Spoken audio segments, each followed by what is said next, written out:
കർത്താവിൻ്റെ വിലയേറിയ നാമത്തിന് മഹത്വം ഉണ്ടാകട്ടെ. നമുക്ക് ഇത്രയും പേർക്ക് ഒരുമിച്ച് ദൈവവചന പഠനത്തിനായിട്ട് ചേർന്ന് വരുവാൻ കർത്താവ് വലിയൊരു അവസരം കൂടെ നമുക്ക് ഒരുക്കിയല്ലോ. ദൈവത്തെ നമുക്ക് സ്തുതിക്കാം, സ്തോത്രം ചെയ്യാം. ഇന്നത്തെ ക്ലാസ്സിൽ നമ്മൾ പ്രധാനമായി പഠിക്കുന്നത് വോക്ക് ബൈ ദ സ്പിരിറ്റ്, ആത്മാവിൽ ജീവിക്കുക, ആത്മാവിൽ നടക്കുക, ആത്മാവിനെ അനുസരിച്ച് നടക്കുക. അതാണ് ഇന്നത്തെ ക്ലാസ്സിൽ നാം പഠിക്കുന്നത്. ഗലാത്യ ലേഖനം 5-ാം അധ്യായത്തിന്റെ 13 മുതൽ 26 വരെയുള്ള വാക്യങ്ങളിൽ നമുക്കത് കാണുവാനായിട്ട് കഴിയും. ഇന്ന് നമ്മൾ പ്രധാനമായും ഈ ഗലാത്യ ലേഖനത്തിൽ ഒരു പ്രധാനപ്പെട്ട വിഷയം ലീഗലിസം എന്നുള്ളതാണ്.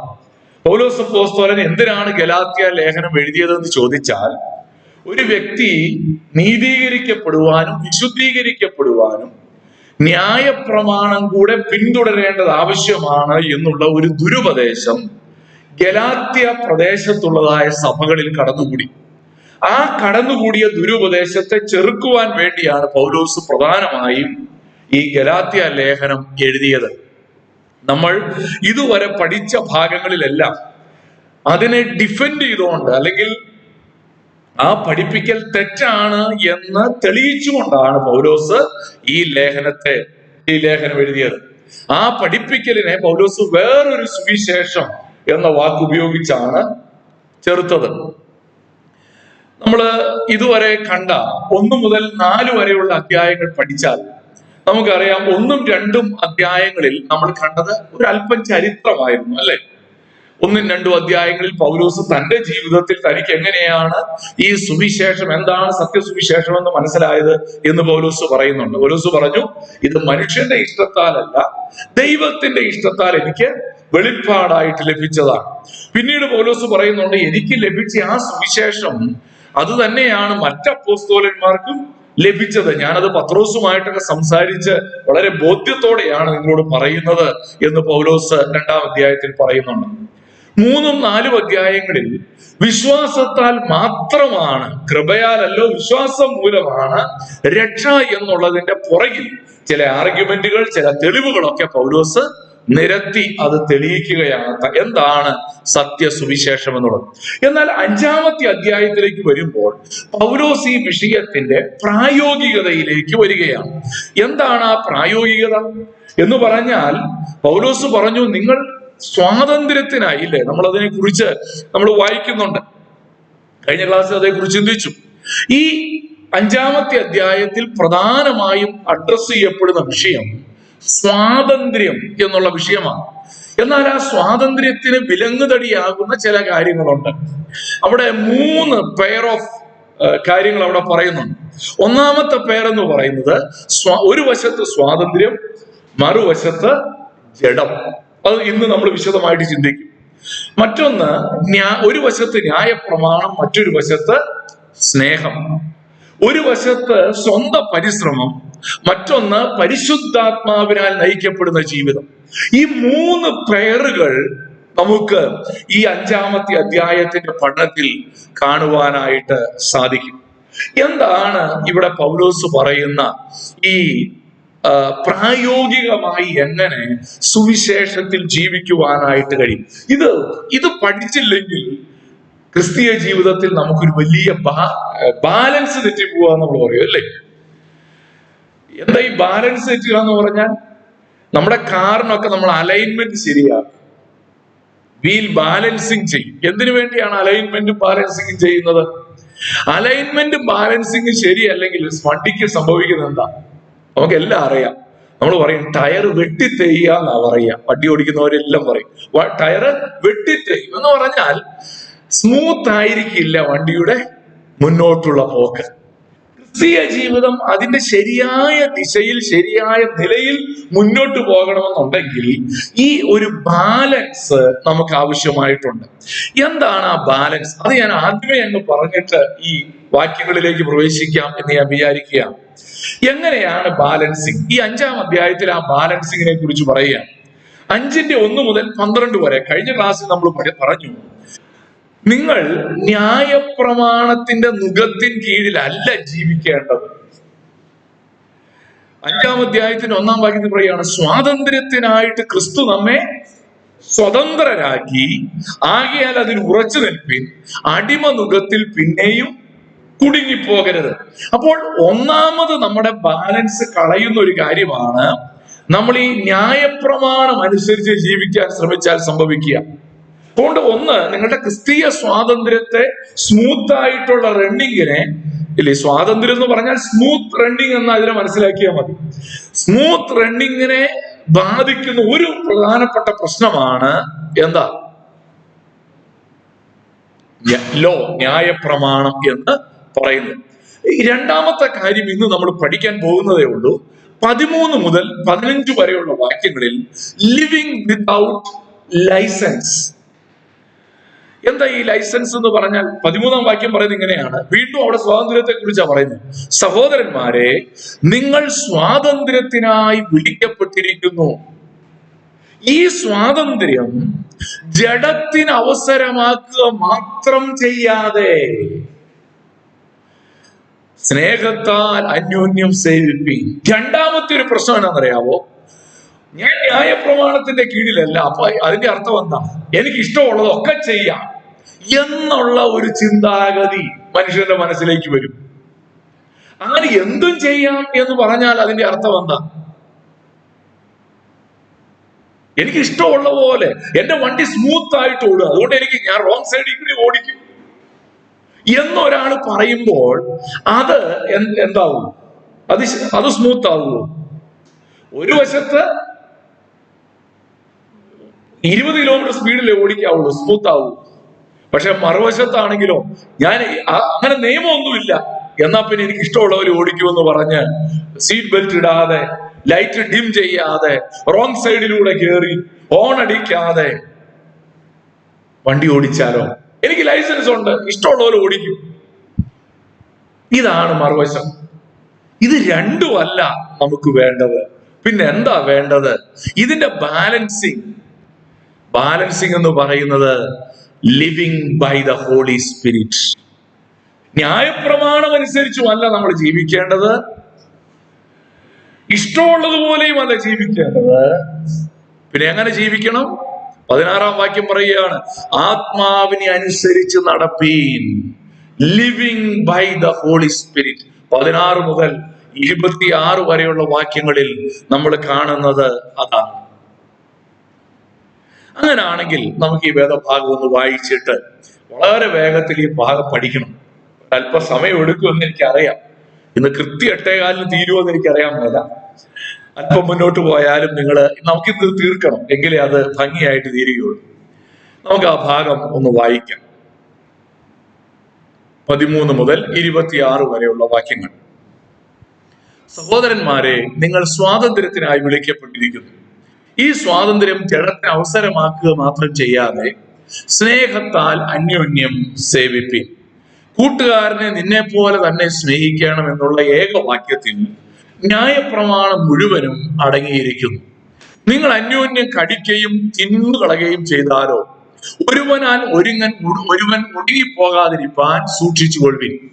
ആത്മാവിനെ അനുസരിച്ച് നടപ്പിൻ, എന്നാൽ നിങ്ങൾ ജഡത്തിന്റെ മുഖം നിവർത്തിക്കുകയില്ല എന്ന് ഞാൻ പറയുന്നു.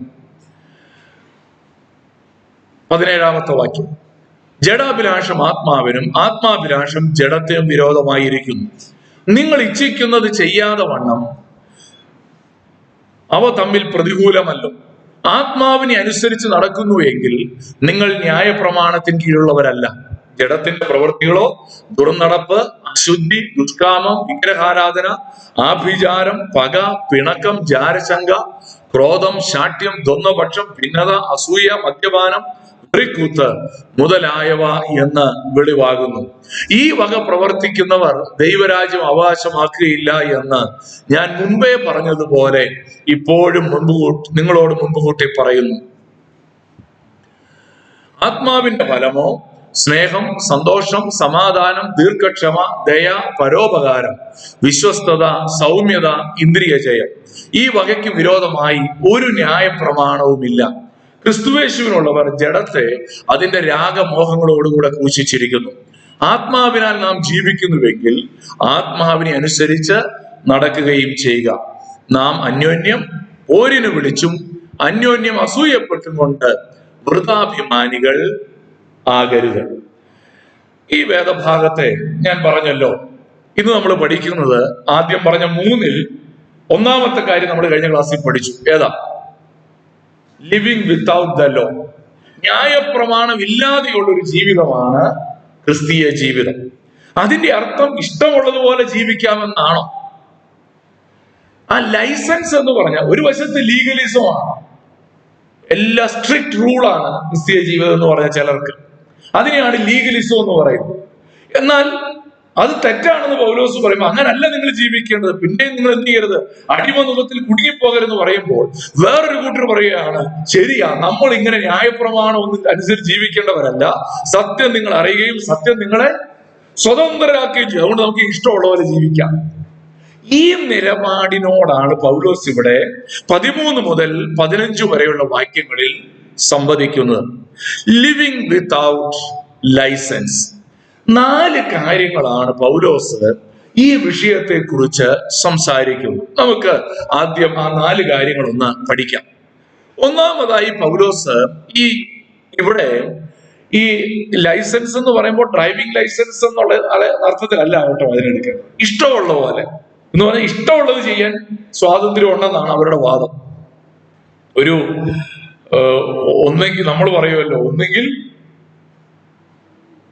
ആശാന്റെ അല്ലെങ്കിൽ എന്ന് പറഞ്ഞ പോലത്തെ ഒരവസ്ഥ. ഒന്നുകിൽ ഭയങ്കര സ്ട്രിക്റ്റ് റൂൾസ്, അല്ലെങ്കിലോ എനിക്ക് ഇഷ്ടമുള്ള പോലെ ജീവിക്കും എന്ന് പറയുന്ന പോലത്തെ ഒരു സ്റ്റാൻഡാണ് ഇവിടെ പൗലോസ് ഡിഫെൻഡ് ചെയ്ത്. അത് അങ്ങനല്ല വേണ്ടതെന്ന് പൗലോസ് ഇവിടെ തെളിയിക്കുക. ഒന്നാമതായി പൗലോസ് പറയുന്നത്, freedom must not become licence. സ്വാതന്ത്ര്യം എന്ന് പറയുന്നത് അത് എന്തും ചെയ്യാനുള്ള സ്വാതന്ത്ര്യമല്ല. സഹോദരന്മാരെ, നിങ്ങൾ സ്വാതന്ത്ര്യത്തിനായി വിളിക്കപ്പെട്ടിരിക്കുന്നു. ഈ സ്വാതന്ത്ര്യം ജഡത്തിന് അവസരമാക്കുക മാത്രം ചെയ്യാതെ. എന്താ ഈ ജഡത്തിന് അവസരമാക്കുക മാത്രം ചെയ്യാതെ എന്ന് പറഞ്ഞാൽ? അതിന്റെ അർത്ഥം ഇത്രയേ ഉള്ളൂ, നിയമങ്ങളൊന്നുമില്ല. തൊടരുത്, പിടിക്കരുത്, രുചിക്കരുത് എന്നുള്ള നിയമങ്ങളൊന്നുമില്ല. അപ്പൊ എനിക്ക് എന്ത് ചെയ്യാം? ഇഷ്ടമുള്ളതൊക്കെ ചെയ്യാം എന്ന് പറഞ്ഞ് നമ്മുടെ ജഡത്തിന്റെ ഇച്ഛകളുടെ വഴിയെ നമ്മൾ എന്ത് ചെയ്യരുത്? പോകരുത്. അതല്ല ഇവിടെ പറയുന്നതായിരിക്കുന്ന സ്വാതന്ത്ര്യം. Freedom is from sin, not freedom to sin. പാപം ചെയ്യാനുള്ള സ്വാതന്ത്ര്യമല്ല നമുക്ക് ലഭിച്ചത്. നമുക്ക് ലഭിച്ച സ്വാതന്ത്ര്യം പാപത്തിൽ നിന്നുമുള്ള സ്വാതന്ത്ര്യമാണ്. മനസ്സിലായോ? പാപം ചെയ്യാൻ സ്വാതന്ത്ര്യം കിട്ടിയെന്ന് ഈ വാക്യത്തെ ആരും എടുത്തേക്കരുത്. ക്രിസ്തീയ സ്വാതന്ത്ര്യം പാപം ചെയ്യാനുള്ള സ്വാതന്ത്ര്യമല്ല, പാപത്തിൽ നിന്നുമുള്ള സ്വാതന്ത്ര്യമാണ് ക്രിസ്തീയ സ്വാതന്ത്ര്യം എന്ന വാക്കുകൊണ്ട് അർത്ഥമാക്കുന്നത്. കുറച്ചു നാളുകൾക്ക് മുമ്പ് നമ്മുടെ സമീപത്ത് ചങ്ങനാശ്ശേരിയിലുണ്ടായ ഒരു ചങ്ങനാശ്ശേരിയിൽ നിന്ന് ആരംഭിച്ച ഒരു സഭയുണ്ട്. അത് അദ്ദേഹത്തിന്റെ സ്വന്തം പഠിപ്പിക്കലൊന്നുമല്ല, സിംഗപ്പൂരുള്ള ഒരു മനുഷ്യൻ പഠിപ്പിച്ചത് ഇദ്ദേഹം ഏറ്റെടുത്തതാണ്. അതിനെ പറഞ്ഞുകൊണ്ടിരുന്ന പേര് ഹൈപ്പർ ഗ്രേസ് എന്നാണ്. Hyper grace.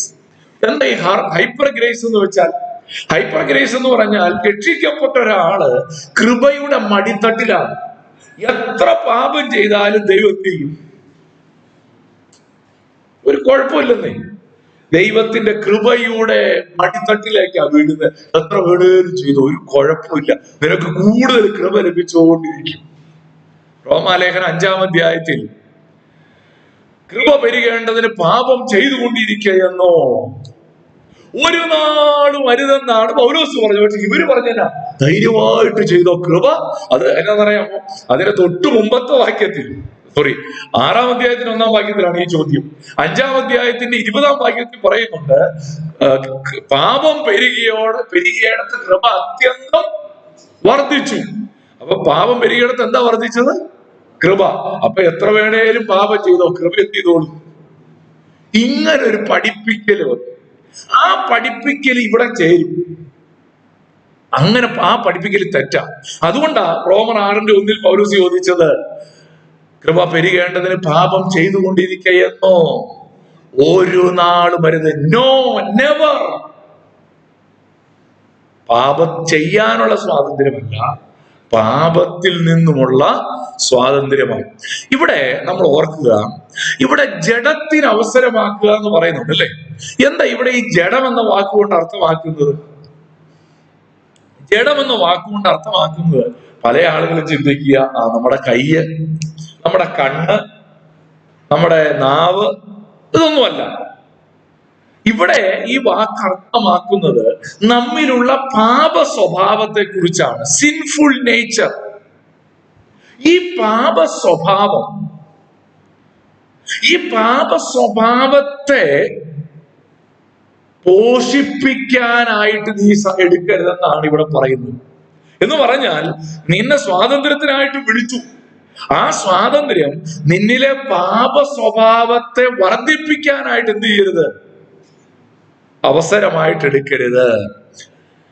ക്രിസ്തീയ സ്വാതന്ത്ര്യം എന്ന് പറയുന്നത് അല്ലെ, സ്വാതന്ത്ര്യത്തെ ദുരുപയോഗം ചെയ്യുക എന്ന് നമ്മൾ പറയാറുണ്ട്. അബ്യൂസ്. നമ്മളെല്ലാം ഈ സ്വാതന്ത്ര്യത്തെ ഇല്ലേ, നമ്മൾ പറയുമല്ലോ, ഇച്ചിരി അയച്ചു കൊടുത്താൽ തല കയറിയിരിക്കുമെന്ന് നമ്മുടെ നാട്ടിൽ പറയും അല്ലേ. പോട്ടെ കൊച്ചല്ലേ എന്ന് ഓർത്ത് വിട്ടുകൊടുത്തപ്പോ അവരെന്ത് ചെയ്തു?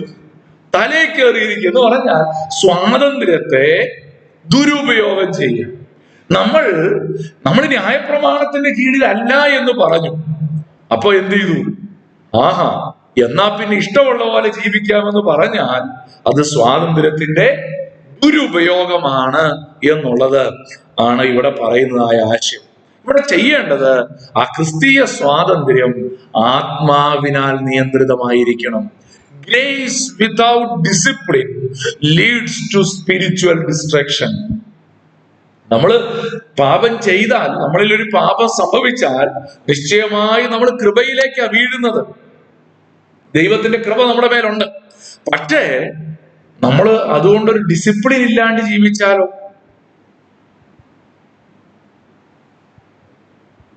ഡിസിപ്ലിൻ ഇല്ലാതെ ജീവിച്ചാൽ അത് നമ്മുടെ ആത്മീയമായ തകർച്ചയ്ക്ക് കാരണമായി തീരും. അതുകൊണ്ട് നമ്മൾ ഓർക്കണം, എന്തും ചെയ്യാനുള്ള സ്വാതന്ത്ര്യമല്ല ഇവിടെ പറയുന്നത്. ശരിയായ നല്ല ക്രിസ്ത്യ അല്ലെ, സ്മൂത്ത് റണ്ണിങ് ആണ്. വണ്ടി സ്മൂത്തായിട്ട് മുന്നോട്ട് പോകാനാണ്. ആ ഉദാഹരണത്തിൽ തന്നെ നമുക്ക് മനസ്സിലാവും അല്ലേ. ഓക്കെ, ഞാൻ ഇനി കുറച്ച് കഴിയുമ്പോൾ വേറൊരു ഉദാഹരണം കൊണ്ടുവരും. അന്നേരം കുറച്ചുകൂടെ വ്യക്തത വരുമെന്ന് എന്റെ വിചാരം. ഓക്കെ, രണ്ടാമത് ഇവിടെ പൗലോസ് അപ്പോസ്തലൻ പഠിപ്പിക്കുന്നത് ഇവിടത്തെ ഈ സ്വാതന്ത്ര്യം എന്താണെന്ന് അറിയാമോ? Freedom express through love. ഇവിടെ ക്രിസ്തീയ സ്വാതന്ത്ര്യം അത് പ്രകടിപ്പിക്കപ്പെടുന്നത് സ്നേഹത്താലാണ് പ്രകടിപ്പിക്കപ്പെടുന്നത്. നോക്കിയേ, ആ 13-ാം വാക്യത്തിന്റെ അവസാനം പറയുകയാണ്, ഈ സ്വാതന്ത്ര്യം ജഡത്തെ അവസരമാക്കുക മാത്രം ചെയ്യാതെ സ്നേഹത്താൽ അന്യോന്യം സേവിപ്പീൻ. കൂട്ടുകാരനെ നിന്നെ പോലെ തന്നെ സ്നേഹിക്കണം എന്നുള്ള ഏകവാക്യത്തിൽ ന്യായപ്രമാണം മുഴുവനും അടങ്ങിയിരിക്കുന്നു. ഇവിടെ ഈ ക്രിസ്തീയ സ്വാതന്ത്ര്യത്തെ കുറിച്ച് പറയുന്ന ഒരു പ്രധാനപ്പെട്ട കാര്യം, ആ സ്വാതന്ത്ര്യം നമ്മെ നയിക്കുമ്പോൾ അവിടുത്തെ പ്രേരക ഘടകം സ്നേഹമാണ്. നമുക്കറിയാം, ന്യായപ്രമാണം മുഴുവൻ ഒരൊറ്റ വാക്കില. ഏതാ വാക്ക്? അല്ലേ? സ്നേഹം. Love is not the abolition of the law, but its fulfillment. സ്നേഹം എന്ന് പറയുന്നത് ന്യായപ്രമാണത്തെ തുടച്ചു നീക്കുകയല്ല ചെയ്തത്. പിന്നെന്താ? സ്നേഹം ന്യായപ്രമാണത്തെ നിവർത്തിക്കുക ചെയ്തത്. യോഹന്നാൻ 13:34 നമ്മുടെ കർത്താവ് പറഞ്ഞ ഒരു കാര്യമുണ്ട്. എന്താ പറഞ്ഞത്? നിങ്ങൾക്ക് തമ്മിൽ സ്നേഹിക്കണമെന്ന് പുതിയൊരു കൽപ്പന ഞാൻ നിങ്ങൾക്ക് തരുന്നു. ഞാൻ നിങ്ങളെ സ്നേഹിച്ചതുപോലെ നിങ്ങളും തമ്മിൽ സ്നേഹിക്കണം എന്ന് തന്നെ. നിങ്ങൾക്ക് തമ്മിൽ സ്നേഹമുണ്ടെങ്കിൽ നിങ്ങൾ എന്റെ ശിഷ്യന്മാരെന്ന് എല്ലാവരും അറിയും. കർത്താവ് ഒരു കൽപ്പനയെ പുതിയ നിയമത്തിൽ തന്നുള്ളൂ, സ്നേഹിക്കണം. യേശുവിന്റെ അടുക്കൽ ഒരു മനുഷ്യൻ വന്നേച്ച് ചോദിച്ചു, എല്ലാറ്റിലും മുഖ്യ കൽപ്പന ഏതാ? കർത്താവ് എന്താ പറഞ്ഞത്? നിന്റെ ദൈവമായ കർത്താവിനെ പൂർണ്ണ ഹൃദയത്തോടും പൂർണ്ണ ആത്മാവോടും പൂർണ്ണ മനസ്സോടും പൂർണ്ണ ശക്തിയോടും കൂടെ സ്നേഹിക്കണം. രണ്ടാമത്തേതോ? നിന്റെ കൂട്ടുകാരനെ അതും സ്നേഹിക്കണം എന്നല്ലേ. എന്ന് പറഞ്ഞാൽ പഴയ നിയമത്തെ മുഴുവൻ കാച്ചിക്കുറുക്കി എടുത്തിട്ട്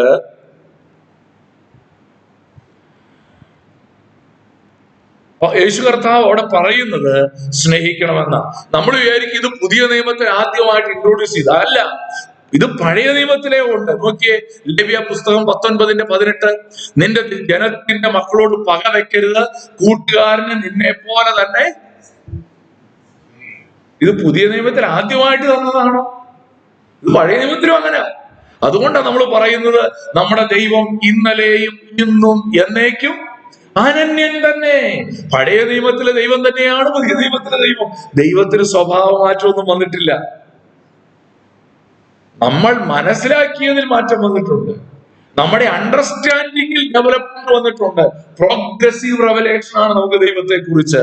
പഴയ നിയമത്തിൽ ദൈവത്തെ കുറിച്ച് എബ്രായ ലേഖനം 1-ാം അധ്യായത്തിൽ പറയുന്ന പോലെ ദൈവം പണ്ട് ഭാഗമായും വിവിധമായും പ്രവാചകന്മാർ മുഖാന്തരം അരുളി ചെയ്തിട്ട് ഈ അന്ത്യകാലത്ത് പുത്രൻ മുഖാന്തരം തന്നെ പൂർണ്ണമായിട്ട് വെളിപ്പെടുത്തി. നമുക്ക് എപ്പോഴാ ദൈവത്തെ പൂർണ്ണമായിട്ട് മനസ്സിലായത്? പുതിയ നിയമത്തിലേക്ക് വന്നപ്പോഴാ. പഴയ നിയമത്തിൽ ദൈവത്തെ കുറിച്ച് ഭാഗികമായിട്ടേ മനസ്സിലായിരുന്നുള്ളൂ. ഈ യുവജനങ്ങൾക്ക് ക്ലാസ് ഒക്കെ എടുക്കുമ്പോൾ ചെയ്യുന്ന ഒരു കാര്യമാണ്, ഒരു 2 കണ്ണ് മാത്രം ഇങ്ങനെ കാണിക്കും. ഇത് ആരുടെ കണ്ണാന്ന് കണ്ടുപിടിക്കാവോ? കുറെ പ്രഡിക്ഷൻസ് പറയും, പോപ്പുലർ ആയിട്ടുള്ള ആരുടെങ്കിലും ആയിരിക്കും. അത് കഴിഞ്ഞ് ചിലപ്പോ ചുണ്ട് മാത്രം കാണിക്കും. ഇത് ആരുടെയാന്ന് പറയാവോ? ചിലപ്പോ ഇവിടുന്ന് മുകളിലേക്ക് മാത്രം കാണിക്കും. ഇങ്ങനെ അല്പാൽപ്പം കാണിച്ചിട്ട് ഏറ്റവും അവസാനമാണ് എന്ത് ചെയ്യുന്നത്? മുഴുവൻ മുഖവും കാണിക്കുക. എന്ന് പറഞ്ഞ പോലെ പഴയ നിയമത്തിൽ ഇങ്ങനെ ചെവി മാത്രം കാണിച്ചു, കണ്ണ് മാത്രം കാണിച്ചു, വിരല് മാത്രം കാണിച്ചു, പാദം മാത്രം കാണിച്ചു, ഇല്ലേ? സ്വർഗം നിന്റെ സിംഹാസനം, ഭൂമി നിന്റെ, അത്രേ പറഞ്ഞോളൂ. പക്ഷെ പുതിയ നിയമത്തിലേക്ക് വന്നപ്പോഴാണ് ഈ ദൈവം സ്വർഗത്തിൽ നിന്ന് താണ് ഭൂമിയിലേക്ക് ഇറങ്ങി വന്ന ദൈവമായിട്ട് ദൈവത്തിന്റെ സമ്പൂർണ്ണ വെളിപ്പാട് കിട്ടി. അപ്പോൾ പഴയ നിയമത്തിലും ദൈവം സ്നേഹം തന്നെയാണ്, പുതിയ നിയമത്തിലും ദൈവം സ്നേഹം. ആ സ്നേഹത്തിൽ എന്ത് ചെയ്തിരിക്കുകയാണ്? ഇവിടെ നമ്മൾ ഗലാത്യ ലേഖനം 5-ാമത്തെ അധ്യായത്തിന്റെ 14-ാം വാക്യത്തിൽ പറയുകയാണ്, കൂട്ടുകാരനെ നിന്നെ പോലെ തന്നെ സ്നേഹിക്കണം എന്നുള്ള ഏക വാക്യത്തിൽ ന്യായപ്രമാണം മുഴുവനും അടങ്ങിയിരിക്കുന്നു. ഈ 613 കൽപ്പനകൾ പഴയ നിയമത്തിലുണ്ട്. ഈ 613 കൽപ്പനകളെയും കൂടെ ചുരുക്കിയെടുത്താൽ ഒറ്റ വാചകത്തിൽ തീർക്കാം: സ്നേഹിക്കണം. നമ്മൾ ഈ 10 കൽപ്പനകളെ മാത്രം ഒന്ന് നോക്കി അത് മനസ്സിലാകാനുള്ള എളുപ്പത്തിന്. ആദ്യത്തെ 6 കൽപ്പനകൾ ഏതൊക്കെയാ? ഒന്നാമത്തെ കൽപ്പന ഏതാ?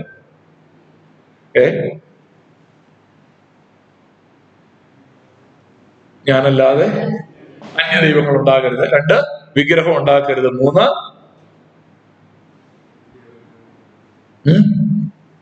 ചോദിക്കണ്ടായിരുന്നു.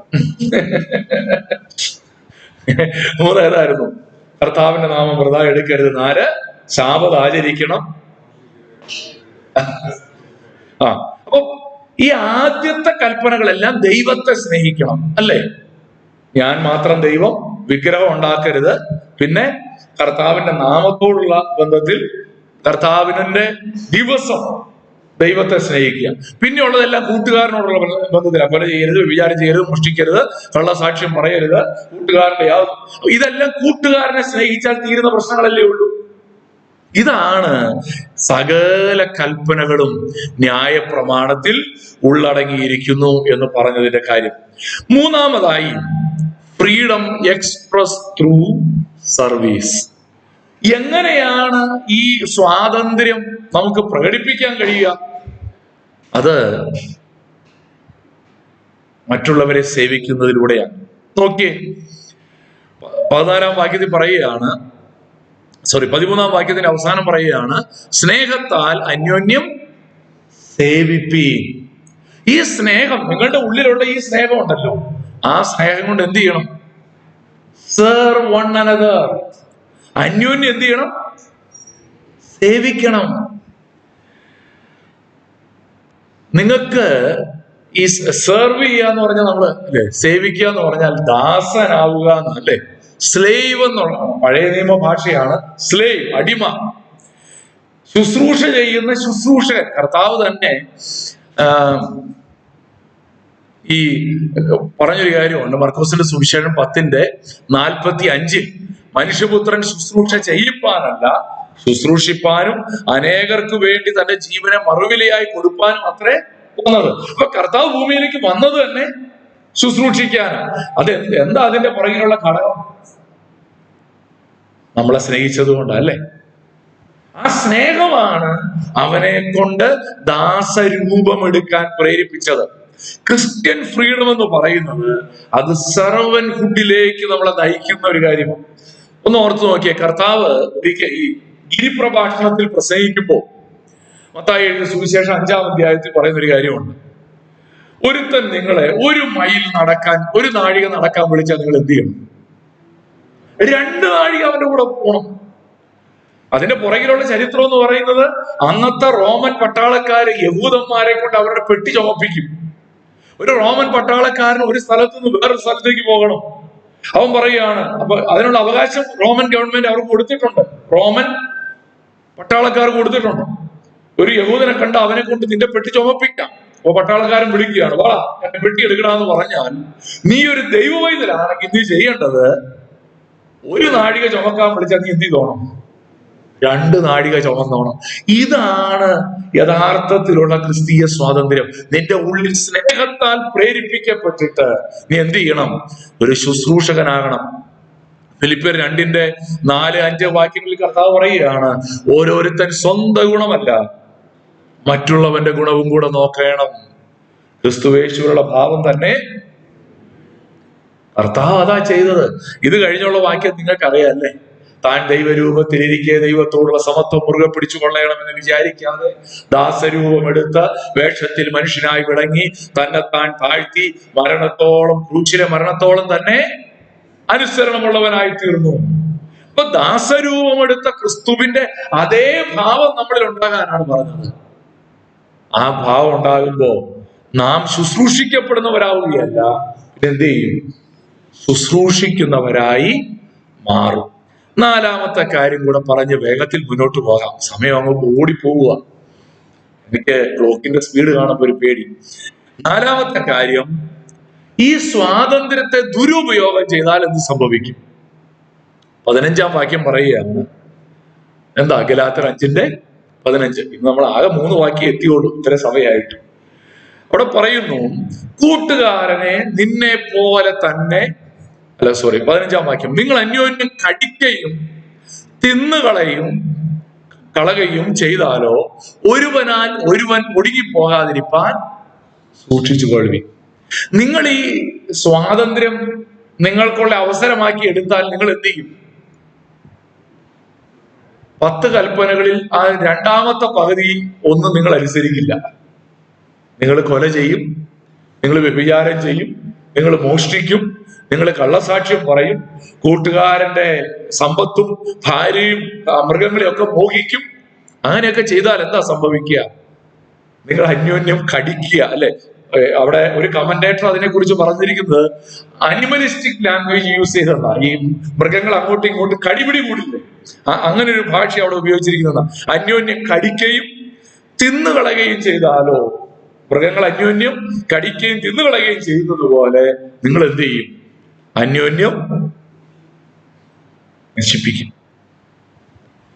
അതിന്റെ അർത്ഥം ഇത്രയേ ഉള്ളൂ, നാം ജഡത്തിൽ ജീവിച്ചാൽ നമുക്കൊരിക്കലും ഒരു ആത്മീക കൂട്ടായ്മ സാധ്യമല്ല. ഒരു സഭയിലെ വിശ്വാസികൾ എന്ന നിലയിൽ നാം എല്ലാവരും ഇങ്ങനെ ജഡത്തിൽ ജീവിച്ചാൽ എന്ത് സംഭവിക്കും?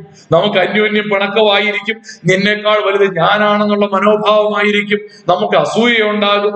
ഇതൊക്കെ വരുമ്പോ നമ്മൾ അന്യോന്യം വഴക്കടിക്കുകയും പിണങ്ങുകയും പോരടിക്കുകയും ചെയ്യും. അത് നമ്മുടെ ആത്മീക ബന്ധത്തെ തകർത്ത് കളയാനായിട്ട് ഇടയായി തീരും. നോക്കിയേ, കൊരിന്ത്യർക്ക് എഴുതിയ 1-ാം ലേഖനം 3-ാം അധ്യായത്തിന്റെ 3-4 വാക്യങ്ങളിൽ പൗലോസ് അപ്പോസ്തലൻ പറയുന്ന ഒരു കാര്യമുണ്ട്. ഈ കൊരിന്ത്യയിലെ സഭയിലുള്ള ഒരു വലിയ പ്രശ്നമായിരുന്നു, അവിടെ ഡിവിഷനാണ്. ഓരോ ഗ്രൂപ്പ് ഏതൊക്കെ ഗ്രൂപ്പാണെന്നറിയാമോ? ഒരുത്തൻ പറയുന്നു ഞാൻ പൗലോസിന്റെ ഗ്രൂപ്പാ, വേറൊരാള് പറയുന്നു ഞാൻ അപ്പല്ലോസിന്റെ ഗ്രൂപ്പാ, വേറൊരാള് പറഞ്ഞു ഞാൻ കേഫാവിന്റെ ഗ്രൂപ്പാ, വേറൊരാള് പറഞ്ഞു ഞാൻ യേശുവിന്റെ ഗ്രൂപ്പ്. അങ്ങനെ 4 ഗ്രൂപ്പെങ്കിലും മിനിമം അവിടെ ബൈബിളിൽ പറയുന്നുണ്ട്.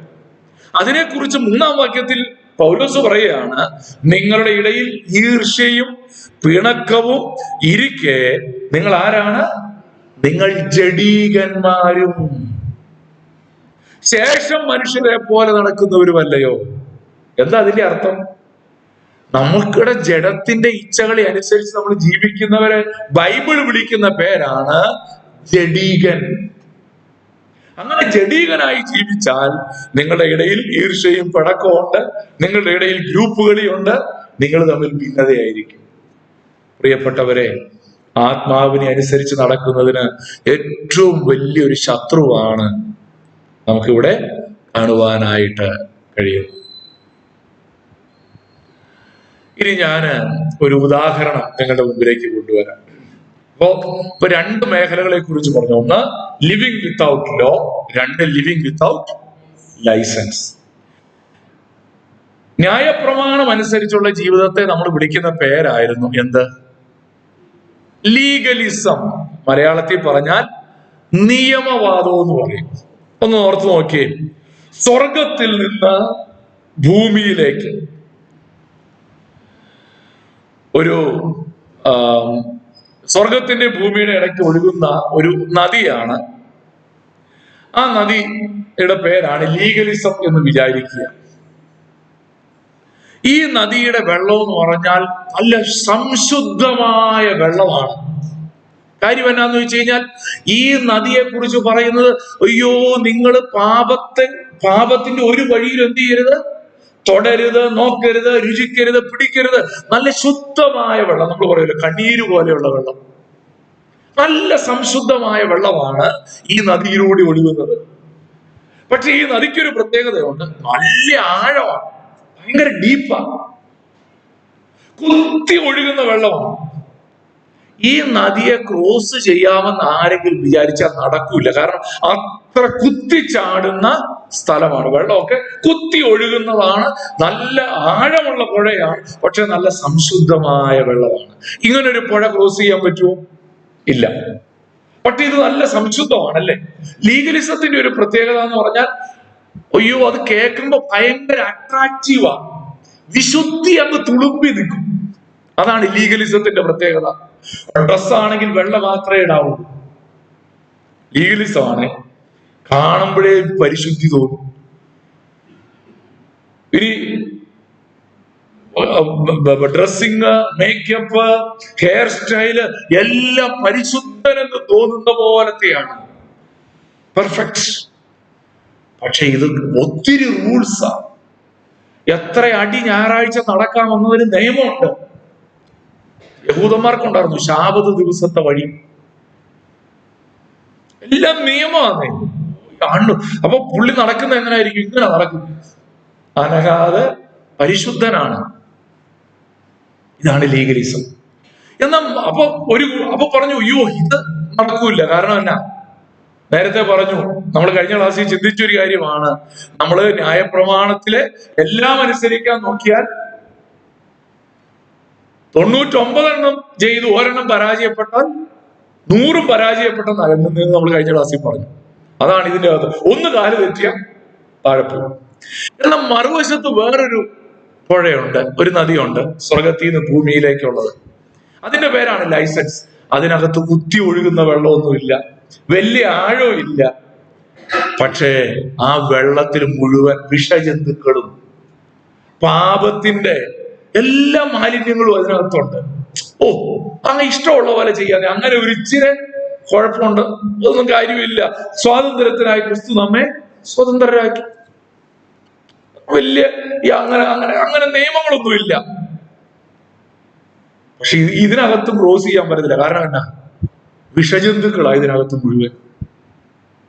പിന്നെ എങ്ങനെ അപ്പുറം കടക്കും? അപ്പുറം കടക്കാൻ പിന്നെ ഒരേ ഒരു വഴിയേ ഉള്ളൂ.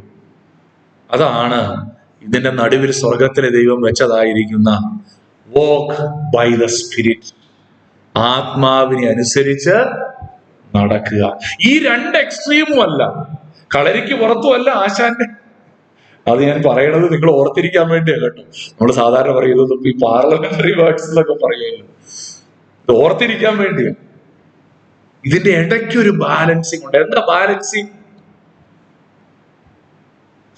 ഇന്ന് ഞാൻ എന്റെ ഒരു സഹോദരൻ ഫേസ്ബുക്കിൽ എഴുതിയതിനെ കുറിച്ച് വായിച്ചു. അദ്ദേഹം പണ്ട് ഒരു 3 ദിവസത്തെ ഉപവാസ പ്രാർത്ഥനയിൽ ആദ്യത്തെ ദിവസം പ്രസംഗിച്ചെന്ന് ക്രിസ്തുവിന്റെ മണവാട്ടിയായ കന്യകയ്ക്ക് മീശയുണ്ടോ എന്നാണ് ഒരു ഉപദേശി ആദ്യത്തെ ഉപവാസ പ്രാർത്ഥനയ്ക്ക് പ്രസംഗിച്ചു.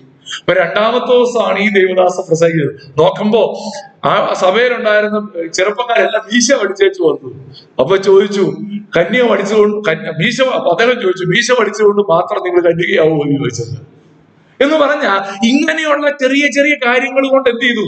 ആത്മീയതയെ അങ്ങ് നിർവചിച്ചു. ബാഹ്യമായ കാര്യങ്ങൾ കൊണ്ട്. ഞാൻ അതിലേക്ക് പിന്നെയും വരുന്നുണ്ട്. ഞാൻ അതുകൊണ്ട് ഒത്തിരി വിശദീകരിക്കുന്നില്ല. പിന്നെ എന്താണ് ഇതിന്റെ ബാലൻസിങ്? ആത്മാവിനെ അനുസരിച്ച് നടക്കുക. നോക്കാം, ഇനി അടുത്ത ഭാഗത്തേക്ക് നമുക്ക് പ്രവേശിക്കാം. ഇച്ചിരി സ്പീഡിൽ പോകട്ടെ. മനസ്സിലാവുന്നുണ്ടല്ലോ? കുഴപ്പമില്ലല്ലോ? കൂടുതൽ മനസ്സിലാവുന്നുണ്ടോ? ആവശ്യത്തിൽ കൂടുതൽ ഇല്ല? ഓക്കെ. ആത്മാവിനെ അനുസരിച്ച് ജീവിക്കുക. 5-ാം അധ്യായം 16 മുതൽ 26 വരെയുള്ള വാക്യങ്ങൾ. എന്താണ് ഈ ആത്മാവിനെ അനുസരിച്ച് നടക്കുക എന്ന് പറഞ്ഞാൽ അതിന്റെ അർത്ഥം? ആത്മാവിന് ഇവിടെ ഒരു നടപ്പെന്നുള്ള വാക്കല്ലേ ഉപയോഗിക്കുന്നത്. പൗലോസ് എഴുതുന്ന കാലഘട്ടത്തിൽ ഈ നടക്കുക എന്നുള്ള വാക്കുകൊണ്ട് ഉദ്ദേശിക്കുന്നത് progress in the sanctification of A Christian. ഒരു ക്രിസ്ത്യാനിയുടെ വിശുദ്ധീകരണത്തിലുള്ള പുരോഗമനം, വർധനവ്, അതിനെ സൂചിപ്പിക്കാൻ വേണ്ടിയാണ് ഇവിടെ ഈ നടക്കുക എന്നുള്ള വാക്ക് ഉദ്ദേശിക്കുന്നത്. ഞാൻ ചോദിക്കട്ടെ, ഇതെങ്ങനെ ഈ നടപ്പ്? ഈ ആത്മാവിനെ അനുസരിച്ച് നടക്കുക എന്ന് പറഞ്ഞാൽ അതിന്റെ അർത്ഥം എന്നാ? ഇവിടെ ഒരു പ്രത്യേക കാര്യം നമ്മൾ മനസ്സിലാക്കണം. There must be a cooperation between the saint with the saint and the Holy Spirit. പരിശുദ്ധാത്മാവും ഒരു വിശ്വാസിയും തമ്മിലുള്ള അന്യോന്യമുള്ള ഒരു സഹകരണം. ഞാൻ വിശദീകരിക്കാം. പരിശുദ്ധാത്മാവ് പറയുന്നത് ഒരു വിശ്വാസി അനുസരിക്കണം. To walk by the Spirit means to be under the constant moment by moment direction, control and guidance of the Holy Spirit. പരിശുദ്ധാത്മാവിന്റെ നിയന്ത്രണത്തിൽ, പരിശുദ്ധാത്മാവിന്റെ ആലോചനയനുസരിച്ച് വഴി ഇതാകുന്നു മകനെ, ഇതിലേ നടന്നുകൊള്ളുവീൻ എന്ന് ദൈവാത്മാവ് പറയുമ്പോൾ അതനുസരിച്ച് നടക്കുന്ന ഒരു ജീവിതത്തെയാണ് ആത്മാവിനെ അനുസരിച്ച് നടക്കുന്ന ജീവിതം എന്ന വാക്കുകൊണ്ട് അർത്ഥമാക്കുന്നത്. അതിനകത്ത് ചില വാക്കുകൾ നിങ്ങൾ ശ്രദ്ധിക്കണം. Under the constant. ഒരിക്കൽ പരിശുദ്ധാത്മാവ് പറഞ്ഞത് എന്തോ ഒന്ന് അനുസരിച്ചു, പിറ്റേ ദിവസം എന്നും വേണമെന്ന് ഇതൊരു തുടർമാനമായിരിക്കുന്ന ഒരു അനുഭവമാണ്. ഓരോ നിമിഷം പ്രതി എന്ന് പറഞ്ഞാൽ ഓരോ കാൽച്ചുവടുകളിലും ദൈവത്തിന്റെ പരിശുദ്ധാത്മാവിന്റെ നിയന്ത്രണത്തിന്റെ കീഴിൽ and guidance of the Spirit. ഞാൻ ഇത് മനസ്സിലാകാൻ ഒരു വാക്കോടെ പറയാം. നമുക്ക് പലർക്കും ഉള്ളൊരു തെറ്റിദ്ധാരണയുണ്ട്. എന്താ ഈ ആത്മാവിനെ അനുസരിച്ച് നടക്കുക എന്ന് പറഞ്ഞാൽ? നമ്മുടെ വീട്ടിലൊക്കെ ഈ പൂച്ചയുള്ള ആൾക്കാർക്കൊക്കെ അറിയാം. വീട്ടിൽ ഈ പൂച്ചയുടെ കഴുത്തെ പിടിച്ച് നമ്മളിങ്ങനെ എടുത്തുകൊണ്ടൊക്കെ നടക്കുന്ന ഒരു പരിപാടിയുണ്ടല്ലേ, ഇവിടെ വാടാന്നും പറഞ്ഞ് എടുത്തോണ്ട്. പരിശുദ്ധാത്മാവ് നമ്മളെ അങ്ങനെ കഴുത്തെ പിടിച്ച് തൂക്കി എടുത്ത് കൊണ്ടുപോയി എവിടെയെങ്കിലും കൊണ്ടുപോയി ആക്കുമോ? പരിശുദ്ധാത്മാവ് നമ്മെ ഒരിക്കലും ബാധിക്കുകയില്ല. നമ്മെ ബാധിക്കാൻ സാധ്യതയുണ്ടെങ്കിൽ അത് ദുരാത്മാവേ ഉള്ളൂ. പരിശുദ്ധാത്മാവ് ഒരിക്കലും നമ്മളെ ബാധിക്കുകയില്ല. പരിശുദ്ധാത്മാവ് എപ്പോഴും നമ്മുടെ സുബോധത്തോടാണ് ഇടപെടുന്നത്. അഥവാ ഈ ബാധിച്ചാൽ എന്താ സംഭവിക്കുക? ചിലർ പറഞ്ഞു കേട്ടിട്ടില്ലേ, അയ്യോ പിന്നെ എന്താ സംഭവിച്ചത് എനിക്കൊരു ഓർമ്മയില്ല, ഞാൻ കണ്ണു തുറന്നു നോക്കുമ്പോൾ ഞാൻ വേറൊരു സ്ഥലത്തായിരുന്നു. ഇത് ബാധിക്കല. ഇതൊരിക്കലും പരിശുദ്ധാത്മാവ് ചെയ്യില്ല. വേദപുസ്തകത്തിൽ എവിടെയെങ്കിലും അവൻ പരിശുദ്ധാത്മാവ് ബാധിച്ചവനായി എഴുതിയിട്ടുണ്ടോ? ബൈബിളിൽ പറഞ്ഞിരിക്കുന്നത് പരിശുദ്ധാത്മാവ് നിറഞ്ഞവനായി. നിറവ് വരുമ്പോൾ എന്ത് സംഭവിക്കും? നിറവെന്നുള്ള വാക്കിന്റെ അർത്ഥം ഇത്രയേ ഉള്ളൂ, പരിശുദ്ധാത്മാവിന്റെ സമ്പൂർണ്ണ നിയന്ത്രണത്തിന് കീഴിൽ നമ്മളെ തന്നെ ഏൽപ്പിച്ചു കൊടുത്തെന്ന് അതിന്റെ അർത്ഥം. ബാധിക്കുക എന്ന് പറഞ്ഞാൽ കണ്ണു തുറന്നു നോക്കുമ്പോ വേറെ ഒരു ക്ഷേത്രം, എന്താ നടന്നതൊന്നും എനിക്ക് അറിയാൻ മേല ബ്രദറെ. ഇത് പരിശുദ്ധാത്മാവ് ഒരിക്കലും ചെയ്യില്ല.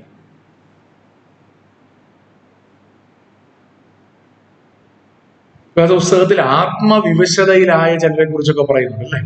ദാനിയേല്, യോഹന്നാൻ, അവരൊക്കെ ആത്മവിവശതയിലായപ്പോ പറഞ്ഞോ, അയ്യോ എന്താ സംഭവിച്ചതെന്ന് എനിക്ക് ഒന്നും അറിയില്ല, കണ്ണു തുറന്നപ്പോ ഞാൻ ദേ ആ കടപ്പുറത്ത് നിൽക്കുമായിരുന്നു. അല്ല, ആത്മവിവശതയിലായപ്പോൾ അവർ ചില കാര്യങ്ങൾ കണ്ടു, അവരോട് ദൈവാത്മാവ് എഴുതാൻ പറഞ്ഞു, അവരെഴുതി. ഇല്ലേ? ദർശനങ്ങളെ കണ്ടു, എഴുതി. ചിലപ്പോഴൊക്കെ അവർ ബോധം കെട്ട പോലെ വീണു. പക്ഷെ അവര് പറഞ്ഞില്ല എനിക്ക് ഒന്നും ഓർമ്മയില്ല ബ്രദറെ. ഇതല്ല പരിശുദ്ധാത്മാവ് നമ്മളീ ചെയ്യുന്നത്. പരിശുദ്ധാത്മാവ് നമ്മളെ ബാധിക്കുകയല്ല. ഇവിടെ എന്താ സംഭവിക്കേണ്ടത്? പരിശുദ്ധാത്മാവ് നമ്മളോട് സംസാരിക്കുമ്പോൾ വഴി ഇതാകുന്നു എന്ന് പറയുമ്പോൾ ആ വഴിയിലൂടെ നടക്കുന്ന ഒരനുഭവം. ഇവിടെയാണ് ആത്മാവിനെ അനുസരിക്കണമെങ്കിൽ എന്ത് ചെയ്യണം? കേൾക്കണം അല്ലേ? കേൾക്കണം. ഈ അനുസരിക്കുന്നതിനകത്തൊരു പ്രധാനപ്പെട്ട വാക്കുണ്ട്. എന്താ? അനുസരിക്കണോ വേണ്ടയോ എന്ന് ഞാൻ തീരുമാനിക്കണം. വേണ്ടേ? ഈ കഴുത്തെ പിടിച്ചെടുത്തോണ്ട് പോകുമ്പോ പൂച്ചയ്ക്ക് വല്ല സ്വാതന്ത്ര്യമുണ്ടോ? നിങ്ങളൊന്ന് പറഞ്ഞേ. പൂച്ചയുടെ കഴുത്തെ പിടിച്ചെടുത്തോണ്ട് പോകുമ്പോ പൂച്ച പറയുന്നിടത്തുകൂടിയാണ് നമ്മൾ എടുത്തോണ്ട് പോകുന്നത്. അല്ല, നമുക്ക് ഇഷ്ടമുള്ളിടത്തുകൂടെ കൊണ്ടുപോകുന്നത്.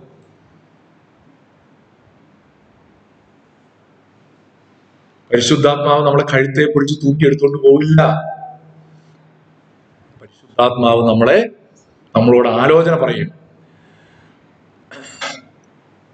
Victory over sin is not achieved by the effort but by alignment with the spirit. വിജയകരമായ ഒരു ക്രിസ്തീയ ജീവിതം എങ്ങനെ സാധ്യമാകുമെന്ന് ചോദിച്ചാൽ, നമ്മുടെ മുമ്പിൽ പാപം ചെയ്യാനുള്ള സാഹചര്യം വരുമ്പോഴേക്കും പരിശുദ്ധാത്മാവ് നമ്മളെ പൂച്ചയെ എടുക്കുന്ന പോലെ എടുത്ത് പാപം ചെയ്യാൻ അവസരമില്ലാത്ത സ്ഥലത്ത് കൊണ്ടുപോയി ആക്കുമെന്നല്ല അതിന്റെ അർത്ഥം. നേരെ മറിച്ച് പരിശുദ്ധാത്മാവ് പറയും, മോനെ ആ വഴി പോകരുത്. ആ വാക്ക് ഞാൻ അനുസരിക്കുമ്പോൾ എന്ത് ചെയ്യും? ഞാൻ പാപത്തിന്റെ മേൽ ജയം പ്രാപിക്കും. ഒരു സഹോദരനോട് നമുക്ക് വല്ലാത്തൊരു പിണക്കം തോന്നി, കാരണം നമ്മളെ കുറിച്ച് അപഖ്യാതിയൊക്കെ പറഞ്ഞുകൊണ്ട് കിടക്കുക. നമ്മൾ എന്ത് ചെയ്യും? നമ്മുടെ ഉള്ളിൽ കയ്പ് വന്നു. പരിശുദ്ധാത്മാവ് ദൈവവചനം വായിച്ചപ്പോൾ നമ്മളോട് പറഞ്ഞു, മോനെ ക്ഷമിക്ക്. ഞാൻ ക്ഷമിച്ചില്ല, നീ അങ്ങ് ക്ഷമിക്ക്. ഇല്ല കർത്താവേ, ഞാൻ ക്ഷമിക്കില്ല. നമ്മൾ എന്ത് ചെയ്തു? പരിശുദ്ധാത്മാവിനെ അനുസരിച്ച് നടന്നില്ല. ഇത് മനസ്സിലാകാൻ ഞാനൊരു ചെറിയ വിശദീകരണം, ഒരു റിയൽ ലൈഫ് എക്സ്പീരിയൻസ് ആണ്. പസഫിക് സമുദ്രത്തിൽ ഒറിഗൻ എന്ന് പറയുന്ന ഒരു സീ പോർട്ട്, പോർട്ട്ലാൻഡ് എന്ന് പറയുന്ന ഒരു സീ പോർട്ട് ഉണ്ട്. അപ്പം ആ പോർട്ടിലേക്ക് പസഫിക് സമുദ്രത്തിൽ നിന്ന് കപ്പലുകൾ അടുത്ത് ചെല്ലണമെന്നുണ്ടെങ്കിൽ കൊളംബിയ നദിയും വില്യമറ്റ് എന്ന് പറയുന്ന ഒരു നദിയും കൂടെ കൂടിച്ചേരുന്ന ഇടത്താണ് ഈ പോർട്ട്. അപ്പൊ ഈ കൊളംബിയ നദിയിലൂടെയാണ് പിന്നെ പോർട്ടിലേക്ക് എത്തേണ്ടത്. പക്ഷെ ഈ കൊളംബിയ നദിക്കൊരു പ്രത്യേകതയുള്ളത്, അവിടെ ഒരുപാട് ഈ കപ്പൽ കടന്നു പോകാനായിട്ട് ഒത്തിരി തടസ്സങ്ങളുണ്ട്. എന്ന് പറഞ്ഞാൽ അതിനകത്ത് ഒരുപാട് ഈ പാറക്കെട്ടുകളും മണൽത്തിട്ടകളും ഒക്കെ ഉണ്ടെന്നാ പറയപ്പെടുന്നു. ഉണ്ടോ? ആ ഉണ്ട്. ഓക്കെ. പോയിട്ടുള്ളവരും അതിലൂടെ ട്രാവൽ ചെയ്തവർക്കൊക്കെ അറിയാമല്ലോ. ഞാനിത് എനിക്ക് വായിച്ചറിവേ ഉള്ളൂ. ഈ നമ്മൾ പറയുമല്ലോ, കണ്ടറിഞ്ഞവര് പറയട്ടെ, കേട്ടറിഞ്ഞവർ അവിടെ ഇരിക്കാൻ പറഞ്ഞ പോലെ ഇവിടെ ഈ കൊളംബിയ നദിയിലൂടെയുള്ള ഈ റിവർ ചാനലിലൂടെ കപ്പലുകൾ പോവുക എന്ന് പറഞ്ഞാൽ അല്പം ക്ലേശകരമാണ്. അപ്പൊ ഈ ദൂരെ നിന്ന് വരുന്ന കപ്പലിന്റെ ഒക്കെ കപ്പിത്താന്മാർക്ക് ഇത് വലിയ ധാരണ ഉണ്ടാകണമെന്നില്ല. അതിനവിടെ ഈ ലോക്കൽ ഹാർബർ പൈലറ്റുമാരുണ്ട്. അവരെന്ത് ചെയ്യുമെന്ന് വെച്ച് കഴിഞ്ഞാൽ ഈ പുറംകടലിലേക്ക് വന്നിട്ട് കപ്പലിൽ കയറും. എന്നിട്ട് ഈ കപ്പിത്താന്റെ തൊട്ടു പുറകിൽ നിന്നേച്ച് ഇവരുടെ നിർദ്ദേശങ്ങൾ കൊടുക്കും. കൽപ്പനകളല്ല, നിർദ്ദേശങ്ങൾ കൊടുക്കും. നിർദ്ദേശം കൊടുത്തു കഴിഞ്ഞാൽ ഈ കപ്പിത്താന് തീരുമാനിക്കാം ഇങ്ങേര് പറയണത് കേൾക്കണോ വേണ്ടയോ. ഇതാണ് പരിശുദ്ധാത്മാവൻ ചെയ്തത്. ഇത്രയും വലിയ ഉദാഹരണമൊന്നും പറയണമെന്നില്ല. ഗൂഗിൾ മാപ്പ് ഇട്ടേച്ച് ഇല്ലേ, നമ്മൾ പറയുമല്ലോ, ഗൂഗിൾ മാപ്പ് അവിടെ ഇരുന്നിട്ട് പറയും ടേൺ ലെഫ്റ്റ്. പക്ഷെ ഗൂഗിൾ മാപ്പ് എപ്പോഴെങ്കിലും നമ്മുടെ സ്റ്റിയറിംഗിനെ പിടിച്ച് തിരിച്ചിട്ടുണ്ടോ? ഇന്നുവരെ തിരിച്ചിട്ടില്ല. അത് കേട്ടേച്ച് നമ്മൾ തീരുമാനിക്കണം തിരിക്കണോ വേണ്ടയോ. ഇതാണ് ആത്മാവിനെ അനുസരിച്ച് നടക്കുക എന്ന് പറഞ്ഞാൽ. സമയട്ടൂണി കഴിഞ്ഞു. ഇനി എങ്ങനെയാണ് ഈ ആത്മാവിനെ അനുസരിച്ച് നടക്കുന്നതിനെ കുറിച്ചുള്ള 4 കാര്യം കൂടെ പറഞ്ഞ് ഞാൻ ഈ വേദഭാഗത്ത് പഠനം അവസാനിപ്പിക്കാം എന്ന് വിചാരിക്കുകയാണ്. ഒന്നാമതായി, ആത്മാവിനെ അനുസരിച്ച് നടക്കുന്നു എങ്കിൽ there is a promise of victory. 16, 17, 18 വാക്യങ്ങളിൽ നമ്മൾ വായിക്കുന്നത് ഒരു ജയകരമായ ക്രിസ്തീയ ജീവിതത്തെ കുറിച്ചുള്ളൊരു വാഗ്ദത്തമാണ് ആത്മാവിനെ അനുസരിച്ച് നടന്നാൽ നമുക്കുള്ളത്. നോക്കിയേ, 16, 17 വാക്യങ്ങളിൽ നാം ഇങ്ങനെ വായിക്കുന്നു. 16-ാം വാക്യം, ആത്മാവിനെ അനുസരിച്ച് നടപ്പിൻ, എന്നാൽ നിങ്ങൾ ജഡത്തിന്റെ മോഹം നിവർത്തിക്കയില്ല എന്ന് ഞാൻ പറയുന്നു. ജഡാഭിലാഷം ആത്മാവിനും ആത്മാഭിലാഷം ജഡത്തിനും വിരോധമായിരിക്കുന്നു. നിങ്ങൾ ഇച്ഛിക്കുന്നത് ചെയ്യാതെ വണ്ണം അവ തമ്മിൽ പ്രതികൂലമല്ലോ. ആത്മാവിനെ അനുസരിച്ച് ജീവിച്ചാൽ ഒന്നാമത് നമുക്ക് ജയമുള്ളത് ജഡത്തിന്റെ മേലൊരു ജയമുണ്ട്. നമുക്ക് ഏറ്റവും വലിയ പ്രശ്നം ഉണ്ടാക്കുന്ന ഒരു പുള്ളിയാണ് ആര്? നമുക്ക് ഏറ്റവും പ്രശ്നം ഉണ്ടാക്കും ഒരു ക്രിസ്ത്യാനിക്ക് 3 ശത്രുക്കളുണ്ട്. ഏതൊക്കെയാ 3 ശത്രുക്കൾ? Very good. ആദ്യമായിട്ട് ഒരാൾ ഈ ഓർഡറിൽ പറഞ്ഞു. എല്ലാവരും ആദ്യം പറയും, ആദ്യം പിശാച്.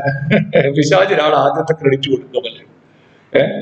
ജഡം, ഇങ്ങനെ സാധാരണ ലോകം, പാപം, പിശാച് അങ്ങനെ പറയാറുണ്ട്. അതാണ് ലോകം, പാപം അഥവാ ജഡം, 3 പിശാച്. ഇതാണ് പറയാറുള്ളത്. ലോകം, പാപം, പിശാചിനെ തൊടുകയില്ല. നമ്മൾ പാട്ട് പാടാറുണ്ട്. ഈ രണ്ടാമത്തെ ശത്രുവായിട്ടാണ് ജഡത്തെ കുറിച്ച് പറയുന്നത്. ഈ ജഡത്തിന്റെ മേൽ ജയം കിട്ടാൻ എന്തോ ചെയ്യണം? ജഡത്തിന്റെ മേൽ ജയം കിട്ടാൻ, ജഡം എന്ന് പറഞ്ഞാൽ എന്താ ഞാൻ നേരത്തെ പറഞ്ഞു, എന്തായാലും സിൻഫുൾ നേച്ചർ, നമ്മളിലുള്ള പാപ സ്വഭാവം.